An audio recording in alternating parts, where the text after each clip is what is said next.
चलो जैसा कि हम लोग नेक्स्ट वीडियो में हम लोग न्यूटन्स लॉ ऑफ मोशन को कंप्लीट कर चुके थे, तो मैंने बोला था कि नेक्स्ट में ग्रेविटेशन शुरू करेंगे। तो अब इस वीडियो में हम लोग ग्रेविटेशन को शुरू करेंगे। ठीक है, ग्रेविटेशन को पढ़ना है, पढ़ेंगे तो, लेकिन उससे पहले कुछ इसको फील लेते हैं, इसको देखते हैं। जो ग्रेविटेशन का जो भी इवेंट होता है ना हमारे नेचर में होता है, मतलब फिजिक्स का जो भी इवेंट हो रहा है ना हमारे नेचर में आसपास में हो रहा है, हम लोग उसको फिर प्रिजर्व नहीं करते, उसको देखते नहीं अच्छा से, उसको महसूस नहीं करते हैं। देखो ग्रेविटेशन पढ़ेंगे, ग्रेविटेशन पढ़ने से पहले हम न्यूटन के बारे में समझेंगे। न्यूटन कौन थे? सर आइजैक न्यूटन के बारे में बात कर रहा है। वो was the founder of calculus. अब बहुत को कैलकुलस का मतलब नहीं पता होगा कैलकुलस क्या है। कैलकुलस है तो 12th में आओगे ना तो मैथ का एक ब्रांच है, मैथ का एक पार्ट है जिसमें कैलकुलस है। कैलकुलस के अंदर बहुत सारा डिफरेंशियस हो गया, इंटीग्रेशन सुने होंगे, ये सब कैलकुलस का पार्ट है। फंक्शन हो गया, सब कैलकुलस का पार्ट है। ठीक है, तो कैलकुलस का जो इन्वेंशन किया था, जो इन्वेंट किया था, वो कौन किए थे? Newton. Newton was not only scientist, he was also writer, he was the theoretical physicist and astronomer. ठीक है, जिन्होंने ऑप्टिक्स के बारे में बताया। ऑप्टिक्स तो लाइट जो तुम लोग पढ़ते हो, 8 में पढ़ते हैं, हम लोग 10th में पढ़ते हैं, जो 12th में पढ़ने लाइट के बारे में ऑप्टिक्स इसको बोल रहे हैं, वो किसने इन्वेंट किया था? न्यूटन इन्वेंट किया था। तो देखो ये कहानी यहाँ से शुरू होता है कि न्यूटन ना एक पेड़ के नीचे बैठे हुए थे। ऐसा सब बोलता है कि न्यूटन पेड़ के नीचे बैठे हुए थे। ठीक है, हम लोग भी मान लेते हैं न्यूटन पेड़ के नीचे बैठे हुए थे। न्यूटन पेड़ के नीचे बैठे हुए थे। ठीक है, और क्या हुआ ना, एक पेड़ से फल गिरा। कौन सा फल गिरा भाई? सब बोलता है एप्पल गिरा। ठीक है, मान लो एप्पल गिरा होगा, एप्पल गिरा। तो नॉर्मल दिमाग में देखो, नॉर्मल मानसिकता क्या होता है? हम लोग रहते तो क्या करते हैं, जो नॉर्मल आदमी होता है क्या करते, तो फल उठाता खा लेता। ठीक है, लेकिन न्यूटन ऐसा नहीं किया। साइंटिफिक देखो, साइंटिस्ट का क्या दिमाग होता है, वो क्या सोचे? उन्होंने ये सोचा कि जो पेड़ से फल गिरा तो वो नीचे ही क्यों गिरा, मतलब पेड़ से जो फल गिरा वो नीचे ही क्यों गिरा, ऊपर ही क्यों नहीं टंग गया, या हॉरिजॉन्टल डायरेक्शन में क्यों नहीं चलने लगा, मतलब आगे इधर क्यों नहीं गया, वो नीचे ही क्यों गया, ऊपर क्यों नहीं गया, उसी जगह पे क्यों नहीं रह गया, नीचे ही क्यों नीचे आया? तो इसके लिए, एक्सप्लेन करने के लिए न्यूटन इसके पे बहुत तरह स्टडी किए है ना। बहुत स्टडी करने के बाद, बहुत समय के बाद जब इसके बारे में उसका कंक्लूडन निकाले, कंक्लूड किए उसको, तो उन्होंने बताया कि ये जो भी फिनोमिना, जैसे एक फिनोमिना नहीं है, ग्रेविटेशन के कारण बहुत सारा फिनोमिना हो रहा है नेचर में। जैसे कि एग्जाम्पल के तौर पर समझो, जो मून है अर्थ के अराउंड ऑर्बिट कर रहा है, जो अर्थ है सन के अराउंड ऑर्बिट कर रहा है। तुम एक सोचो, मान लो कोई बॉल को लो, तुम फेंक दो ऊपर, कुछ समय के बाद ना बॉल ऊपर जाएगा, स्लो होते जाएगा, और स्लो होने में फाइनली नीचे गिरने लगेगा। देखो बॉल नीचे गिर रहा है सेकंड, या कोई बॉल को ऊपर से ड्रॉप कर दो, जैसे कि इसको देखो, इसको ड्रॉप किए नीचे आया, इसको ड्रॉप किए नीचे आ गया। तो देखो इसको ड्रॉप करने के बाद ये नीचे ही क्यों आ रहा है? तो न्यूटन इसके बिहाफ में एक्सप्लेनेशन दिए। उन्होंने बताया कि किसी एक फोर्स के कारण, ये जितना भी फिनोमेना तुमको बताया, ये सब किसी एक फोर्स के कारण हो रहा है, और वो फोर्स कोई और नहीं बल्कि ग्रेविटेशनल फोर्स था। ग्रेविटेशनल फोर्स के कारण ही अर्थ जो है सन के ऑर्बिट कर रहा है, मून जो है अर्थ को ऑर्बिट कर रहा है। समझ आया? हर एक प्लैनेट, अगर प्लैनेट कोई सन के ऑर्बिट कर रहा है, कोई भी प्लैनेट हो जो सन के ऑर्बिट कर रहा है, ग्रेविटेशनल फोर्स के कारण कर रहा है। ये जो पेन नीचे गिर रहा है, ये ग्रेविटेशनल फोर्स के कारण गिर रहा है, अर्थ के ग्रेविटेशनल फोर्स के कारण, जिसको खींच रहा है अपनी तरफ। तो देखो जैसे ही हम बॉल को ड्रॉप किए नीचे, तो जैसे ही बॉल को नीचे ड्रॉप किए तो क्या हुआ, वो धरती पे गिरा। सेकेंड स्टेप्स में देखते हैं, अगर हम बॉल को ऊपर फेंके तो क्या हुआ, ऊपर जा रहा है, स्लो हुआ, फाइनली स्लो होने के बाद वेलोसिटी एक जगह पे 0 हुआ, फिर गिरना शुरू हो गया, फिर फाइनली गिर गया। तो देखो बॉल का क्या हो रहा है, वेलोसिटी चेंज हो रहा है, मतलब उसका स्टेट चेंज हो रहा है। स्टेट क्या है, फोर्स में बता चुके हैं, अगर नहीं समझ में आ रहा है तो जाके फोर्स को एक बार पढ़ो, समझ में आ जाएगा स्टेट क्या है। स्टेट ऑफ मोशन उसका चेंज हो रहा है, इन द सेंस मतलब जैसे ही ऊपर गया उसका स्टेट ऑफ मोशन में उसका क्या चेंज हो रहा है, वेलोसिटी वो चेंज हो रहा है। और वेलोसिटी बिना फोर्स के चेंज नहीं होता है। स्टेट ऑफ मोशन चेंज कर रहा है, फोर्स को लगाना है, तब जाकर उसका स्टेट ऑफ मोशन चेंज होगा। इन द सेंस कि कोई बॉडी रेस्ट में है तो वो रेस्ट में ही रहेगा, अगर कोई बॉडी मोशन में है तो वो मोशन में ही रहेगा। अगर उसके स्टेट को चेंज करना है तो उस पर फोर्स लगाना पड़ेगा। लेकिन इस केस में देखो, इसको हम ड्रॉप कर रहे हैं तो इसमें कोई फोर्स नहीं लगा रहे हैं, इसमें हम कोई फोर्स नहीं लगा रहे हैं। इसको देखो यहाँ से ड्रॉप किए, कोई फोर्स थोड़ी ना हम लगा रहे हैं, हम तो ड्रॉप कर रहे हैं, लेकिन ये नीचे क्यों आ रहा है, नीचे आ रहा है इसका मतलब वेलोसिटी इसका चेंज हो रहा है, और वेलोसिटी चेंज हो रहा है इसका मतलब कोई फोर्स आ रहा है। तो आइंस्टाइन नहीं, न्यूटन ने इसके बारे में बढ़िया से प्रिजर्व किया, इसको सोचा कि इसके बारे में क्या है, मतलब कैसे इसको, तो उसके बारे में स्टडी किया, स्टडी करके जो कंक्लूड किया, फाइनल कंक्लूजन यही था कि जो भी ये फिनोमेना नेचर में हो रहा है ना, कोई एक फोर्स के कारण हो रहा है, वो कोई और नहीं बल्कि ग्रेविटेशनल फोर्स है। तो ग्रेविटेशनल फोर्स क्या है, अब इसको समझते हैं। ग्रेविटेशनल फोर्स कुछ नहीं है, ग्रेविटेशनल फोर्स है attraction force between the two particle, two body and two object. मतलब दो कोई ऑब्जेक्ट के बीच में जब फोर्स ऑफ अट्रैक्शन लगता है मतलब कि ग्रेविटेशनल फोर्स क्या है, दो जैसे कोई ऑब्जेक्ट मान लो, एक ऑब्जेक्ट ये है दूसरा ऑब्जेक्ट ये है, ये दोनों ऑब्जेक्ट एक दूसरे को अपने पास खींचेगा, ये इसको खींचेगा और ये इसको खींचेगा फोर्स ऑफ अट्रैक्शन से, which is called mutual force of attraction. तो ग्रेविटेशनल फोर्स क्या है? Gravitational force is nothing but is the force of attraction which attracting between the to different object with the mutual interaction. The force of attraction between the two particles in the universe is called gravitational force. The force of attraction between the two particles in the universe is called gravitational force. मतलब दो चीज के बीच में जब भी force लगेगा, मतलब दो चीज, जैसे ये एक मास है और ये एक मास है, फॉर एग्जांपल इसको समझो, जैसे ये को दो ऑब्जेक्ट है, इसको ऑब्जेक्ट से डील कर रहे हैं। ग्रेविटेशनल फोर्स तो पार्टिकल के बीच का होता है, लेकिन अभी हम डील कर रहे हैं कोई ऑब्जेक्ट के बीच में। इसको सिंपली समझो, जैसे ये एक ऑब्जेक्ट है कि ये ऑब्जेक्ट है, ये ऑब्जेक्ट इसको अट्रैक्ट करेगा अपने तरफ और ये ऑब्जेक्ट इसको अट्रैक्ट करेगा अपने तरफ। तो किसी के दिमाग में जरूर आ रहा होगा, सोच रहा होगा, पक्का सोच रहा होगा कि ठीक है अट्रैक्ट कर रहा है तो क्यों नहीं दोनों चिपक जा रहा है। जब ये इसको आप बोल रहे हैं कि जब ये इसको खींच रहा है, ये इसको खींच रहा है, तो दोनों को तो चिपक जाना चाहिए था, दोनों क्यों नहीं चिपक रहा है? इसके बारे में समझाएंगे बाद में, थोड़ा पहले और ग्रेविटेशनल फोर्स के बारे में समझ लेते हैं ना कि क्या है, उसके बाद हम समझाते हैं, बताते हैं कि ये दोनों इसको क्यों नहीं चिपक जा रहा है इसके साथ, या ये हाथ इसको फोर्स लगा रहा है तो ये भी इसको फोर्स लगाएगा विद अ म्यूचुअल इंटरेक्शन, मतलब दोनों इक्वल फोर्स लगाएगा, दोनों एक दूसरे को खींचेगा एक तरफ, मतलब दोनों को चिपक जाना चाहिए, लेकिन दोनों एक दूसरे चिपक नहीं रहा। क्यों नहीं चिपक रहा? ये क्वेश्चन है, क्यों नहीं चिपक रहा, इसके बारे में बताएंगे। सेकंड क्वेश्चन दिमाग में ये उठता है, जैसे मून है, जैसे कि आप बता रहे हैं दो ऑब्जेक्ट एक दूसरे को अपने तरफ खींचता है, तो जो अर्थ है जो सन के ऑर्बिट कर रहा है, क्यों नहीं सन को अर्थ खींच ले रहा है अपने तरफ, या क्यों नहीं मून को अर्थ अपनी तरफ खींच ले रहा है जब मून अर्थ के ऑर्बिट कर रहा है? तो इसको भी बताएंगे क्यों नहीं कर रहा है। तो पहले हम लोग ग्रेविटेशनल फोर्स के लिख लेते हैं, ग्रेविटेशनल फोर्स क्या है। तो लिखो स्टेटमेंट डाल के, gravitational force, the gravitational force nothing but is the attraction force और between the two particle in the universe is called gravitational force. The attractive force between the two particles in the universe is called gravitational force. Simple statement लिखेंगे, ज़्यादा लेंदी नहीं करेंगे, simple इसको लिखेंगे। The force of attraction, simple, the force of attraction between two objects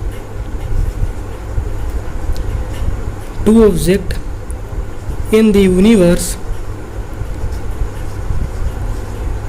is called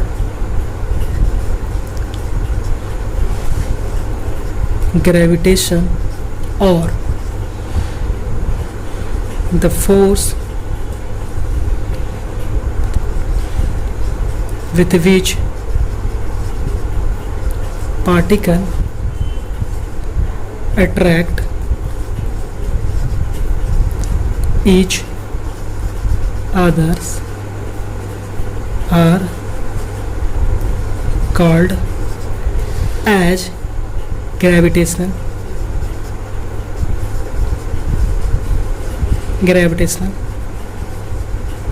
force। समझो statement को, समझो इसको क्या लिखा हुआ है, स्टेटमेंट समझो। देखो लिखा हुआ है ये, the force of attraction between the two object in the universe is called gravitational, और the force with which the particle attracted each other are called gravitational force. देखो यहाँ पे हम ऑब्जेक्ट लिए हैं, इससे समझने में दिक्कत नहीं होगा तुमको। देखो ग्रेविटी ऑब्जेक्ट है, पार्टिकल है, कोई भी ऑब्जेक्ट हो सकता है, पार्टिकल हो सकता है, कुछ भी हो सकता है। दो किसी के पार्टिकल के बीच में या ऑब्जेक्ट के बीच में जो फोर्स ऑफ अट्रैक्शन लगता है उसको ग्रेविटेशनल फोर्स बोलते हैं, है समझ में? तो ये था ग्रेविटेशनल फोर्स। तो ग्रेविटेशनल फोर्स के कारण ही किसी दो ऑब्जेक्ट के बीच में अट्रैक्शन होता है। देखो ग्रेविटेशनल फोर्स के कारण कोई दो ऑब्जेक्ट एक दूसरे को खींचता है। तो कोई की पॉइंट है, पहले ग्रेविटेशनल फोर्स के बारे में थोड़ा की पॉइंट नोट कर लेते हैं, और इसको सिंपल वर्ड में हम इसको इस तरह से लिखना चाहेंगे, the force of attraction between the two object is called gravitational force. इसको सिंपल स्टेटमेंट में लिखो इसे, the force of attraction, the force of attraction between two objects is called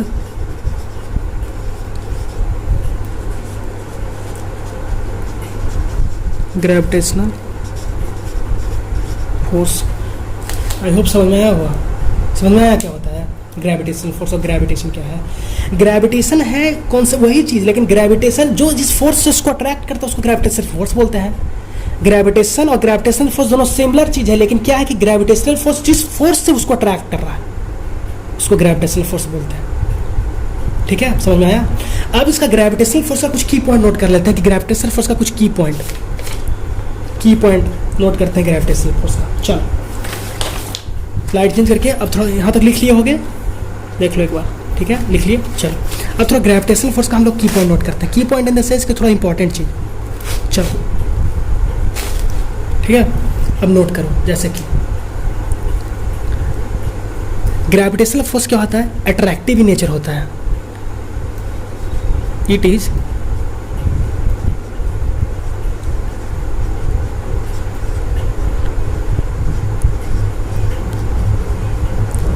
gravitational force is attractive in nature. की point है, इसको note कर लो।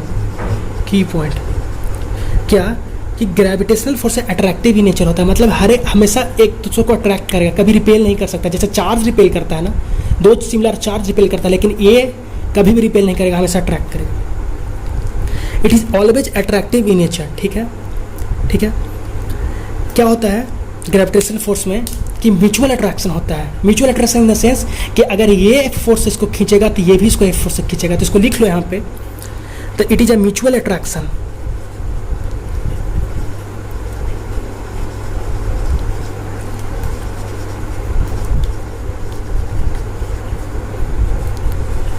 Mutual attractive force. जैसे कि अभी आप आएंगे, इसको थोड़ा सा समझो। देखो ये दो ऑब्जेक्ट मान लो, ठीक है, और ये मान लो r डिस्टेंस पे रखा हुआ है। ठीक है, तो ये इसको खींचेगा, ये क्या कर रहा है, ये इसको खींचेगा तो बदले में ये भी इसको खींचेगा। मान लो अगर ये F1 फोर्स इसको खींच रहा है तो ये भी इसको F1 फोर्स से खींचेगा। अगर ये ऑब्जेक्ट इसको खींच रहा है, देखो जो खींचेगा जिसको तरफ फोर्स लगेगा उसकी तरफ एरो रहेगा। ये इसको खींच रहा है तो इधर एरो है, ये इसको खींच रहा है तो इधर एरो, ये इसको खींच रहा है तो इधर एरो है। देखो F1 F2 इक्वल होगा किस वाइड में, मैग्नीट्यूड वाइज में, दोनों मैग्नीट्यूड वाइज में दोनों इक्वल होगा। तो म्यूचुअल फोर्स ऑफ अट्रैक्शन ये होता है कि दो ऑब्जेक्ट दोनों एक दूसरे को खींचे के with equal magnitude but opposite in direction. It is a mutual attractive force होता है। आ गया समझ में? ये दो की पॉइंट है। It is attractive in nature, it never repulsive, it is a mutual attractive force between the two object. ठीक है, यहाँ तक नोट करो। थर्ड पॉइंट नोट करो। थर्ड पॉइंट ये है, थर्ड पॉइंट तुम्हारे पास ये है, यही थर्ड पॉइंट है। It is never repel each other. मतलब द फोर्स ग्रेविटेशनल फोर्स कभी एक दूसरे को, ग्रेविटेशनल फोर्स के कारण रिपेल्सन पॉसिबल नहीं है। ग्रेविटेशनल फोर्स के बारे में मतलब ये दोनों कभी दूसरे को रिपेल नहीं कर सकते। It never repel each other. कभी भी ये ग्रेविटेशनल फोर्स कभी रिपेल्सिव इन नेचर नहीं होता, कभी रिपेल दूसरे को नहीं करेगा, हमेशा अट्रैक्ट ही करेगा। यहाँ तक समझ में? ठीक है। अब देखो एक थोड़ा सा कंसेप्ट सीखते हैं, थोड़ा सा समझते हैं उसको। तो उसको समझने से पहले हम लोग क्या समझेंगे, उसको समझने से पहले हम लोग यूनिवर्सल लॉ ऑफ ग्रेविटेशन के बारे में पढ़ेंगे। Universal law of gravitation. तो हेडिंग डालो universal law of gravitation. Universal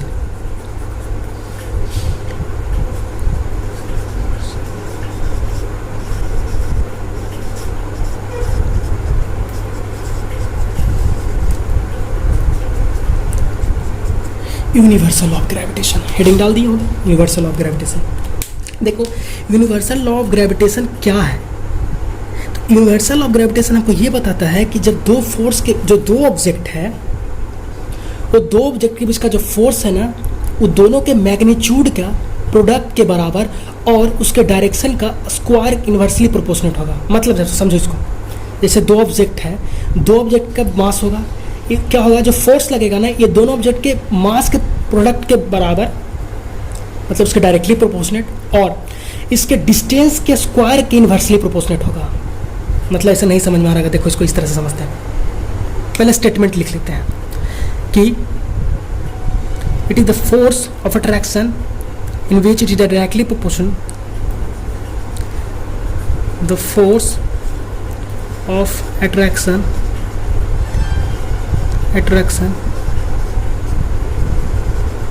which is magnitude by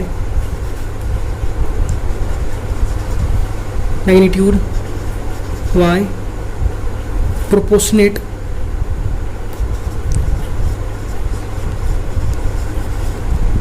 two the product of masses of two object and inversely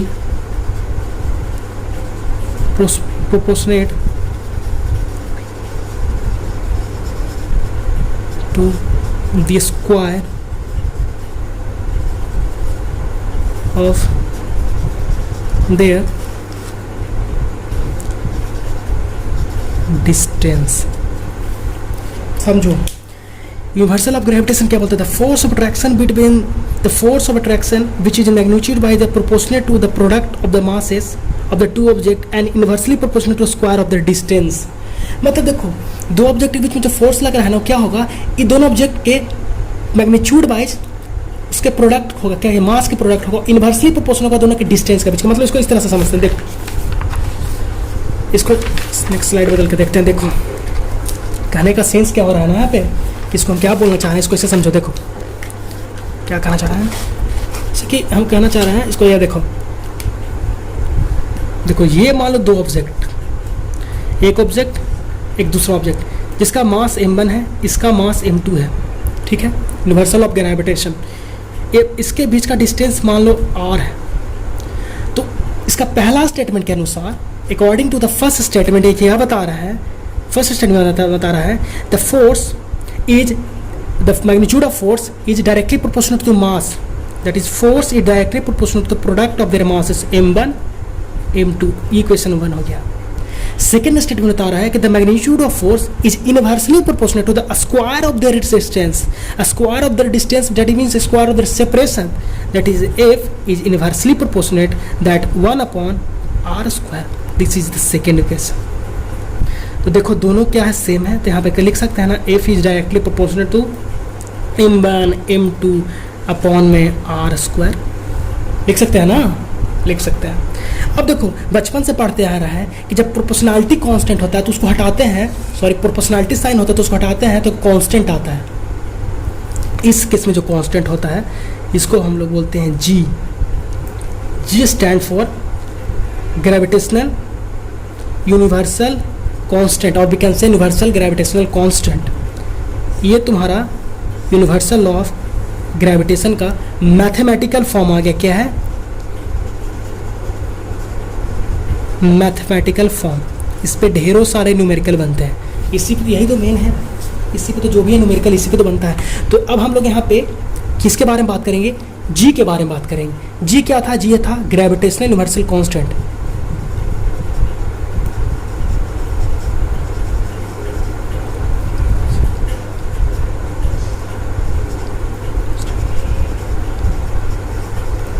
gravitational universal constant, ठीक है। जी का value कितना होता है ये नोट करना बहुत ज़रूरी है।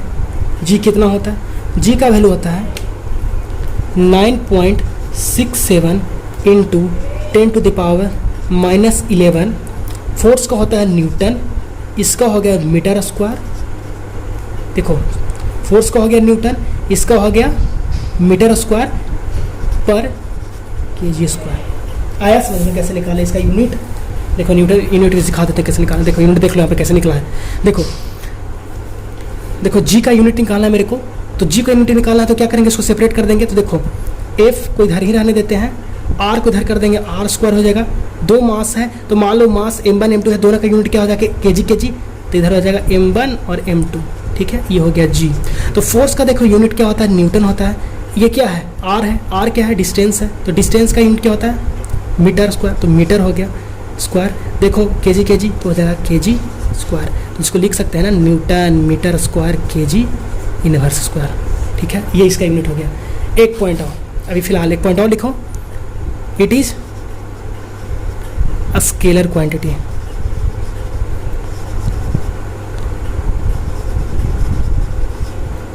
ये एक स्केलर क्वांटिटी है, मतलब इसके पास सिर्फ मैग्नीट्यूड होता है, डायरेक्शन से इसको कोई मतलब नहीं है।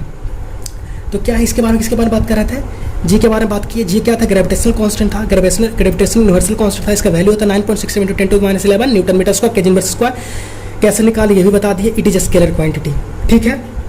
अब क्वेश्चन होता है कि इसको यूनिवर्सल ग्रेविटेशनल कांस्टेंट क्यों बोलते हैं, तो इसको नेक्स्ट पेज में समझते हैं कि क्यों बोलते हैं। इसको इसलिए बोलते हैं कि हर एक जगह पे इसका वैल्यू फिक्स्ड है, कांस्टेंट है। ये 9.67 × 10⁻11 ही रहेगा। किसी भी जगह पे कहीं पे भी इसका यूज करेंगे ना, स्पेस में यूनिवर्स के किसी भी पॉइंट पे इसका वैल्यू हम अगर चेक करेंगे तो यही होगा, ये बदलने वाला नहीं है। समझिए, किसी भी पॉइंट में यूनिवर्स के किसी भी जगह पे जाओगे ना तो जी का वैल्यू कांस्टेंट रहेगा। ये ग्रेविटेशनल यूनिवर्सल कांस्टेंट हर जगह पे वैलिड है। इसीलिए ये जो formula F = g/m/r², universal of gravitation इसलिए बोला जाता है कि ये हर जगह पे यूनिवर्स में हर जगह वैलिड है। यूनिवर्स के हर एक पॉइंट पे ये वैलिड है, कहीं पे भी ये नहीं हो कि फेल करेगा, ये हर जगह पे वैलिड है। तो कैसे मान लें? ऐसा जरूरी थोड़ी ना है। जैसे मान लो कोई बोलेगा कि ठीक है, हम कैसे मान लें, तो तुमको बता रहे हैं कि ये यूनिवर्सल है। ये बहुत ही एक्सपेरिमेंट के बाद ये डाटा लगाया था, बहुत एक्सपेरिमेंट करने के बाद ये आया है, ऐसा ही नहीं आया है, ठीक है। ऐसे हम लोग यहाँ पे बैठे हुए ब्लैक होल के बारे में पढ़ लेते हैं, ब्लैक होल में प्रिडिक्शन कर देते हैं। One of the greatest physicist of the time sir Stephen Hawking, तो क्या किया, बैठे बैठे ना ब्लैक होल के बारे में बता दिए कि इसमें ये हो रहा है, लाइट कोई भी करता है, ऑब्जर्व करता है, ये करता है, उसमें से रेडिएशन निकलता है, तो बात का चीज़ है। तो हम लोग जो ऑब्जर्व करते हैं ना, फिजिक्स में ऐसा ही कुछ नहीं होता है। बहुत ज़्यादा डेटा कलेक्ट किया जाता है, उसके बाद बहुत एक्सपेरिमेंट किया जाता है, उसके बाद एक्सपेरिमेंट के बाद थ्योरी लिखा जाता है, उसके बाद थ्योरेटिकल ऑब्जर्वेशन किया जाता है, मैथमेटिकल फॉर्मेशन किया जाता है, तो इसके बाद बहुत ऑब्जर्वेशन के बाद आया है, तो सब जगह पे वैलिड है। ये तुम्हारा मैथमेटिकल फॉर्म हो गया, इसका आगे होगा समझ में। अब कुछ की पॉइंट है जो कि हम लोग जी के बारे में पढ़ेंगे, किसके बारे में, ग्रेविटेशनल यूनिवर्सल कांस्टेंट के बारे में, जो कि बहुत इंपॉर्टेंट है। ये नोट कर लेना, ये नोट करना बहुत। चलो यहाँ तक लिख रहे हो, कोई दिक्कत नहीं है, ठीक है, ठीक। अब देखो कुछ जी के बारे में हम लोग की पॉइंट मानते हैं, जानते हैं कि जी के बारे में थोड़ा सा। तो पहला चीज, जी जो है यूनिवर्सल ग्रेविटेशनल कांस्टेंट हर एक जगह वैलिड है। It is valid in every point of the universe. देखो यहाँ पे, it is valid everywhere in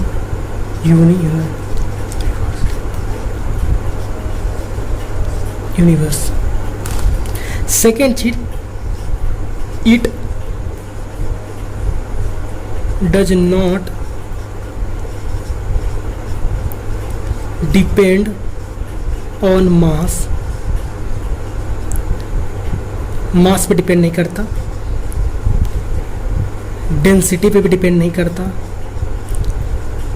volume of object, volume पे भी डिपेंड नहीं करता। मतलब does not depend on mass, density, volume of object, अभी कैसे मटेरियल ऑफ ऑब्जेक्ट।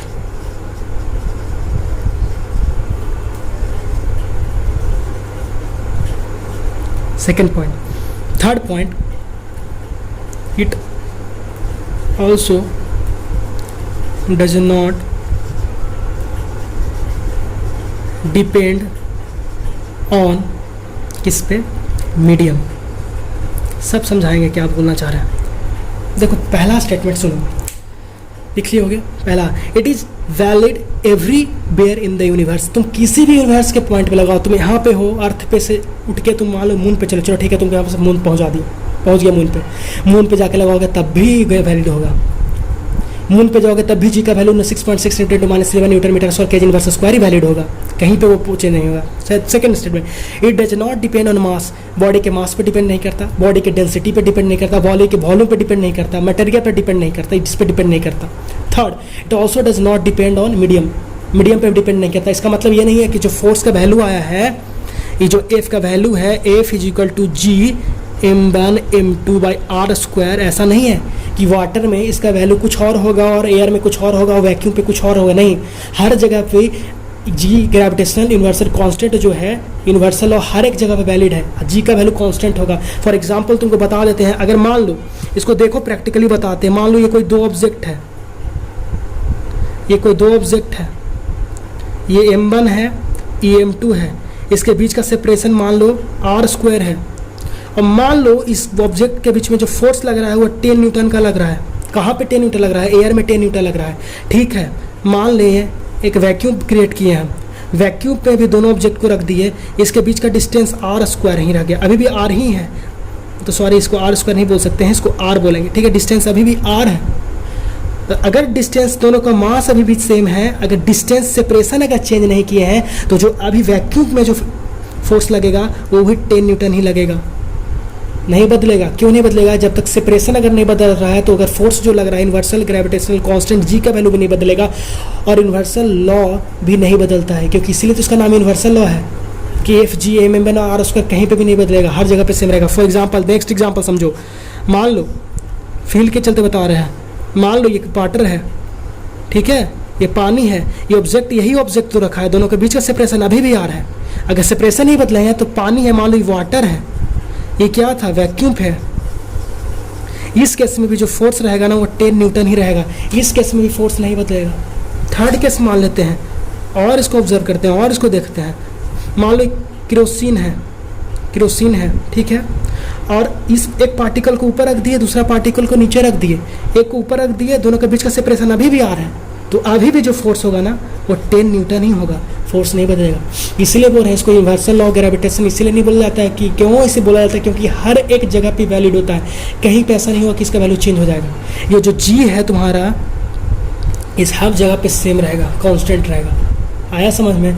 तो ये इंपॉर्टेंट पॉइंट है। अब एक पॉइंट और नोट करके यहाँ पे लिखो, जो यूनिवर्सल ग्रेविटेशन लॉ है, इट इज वैलिड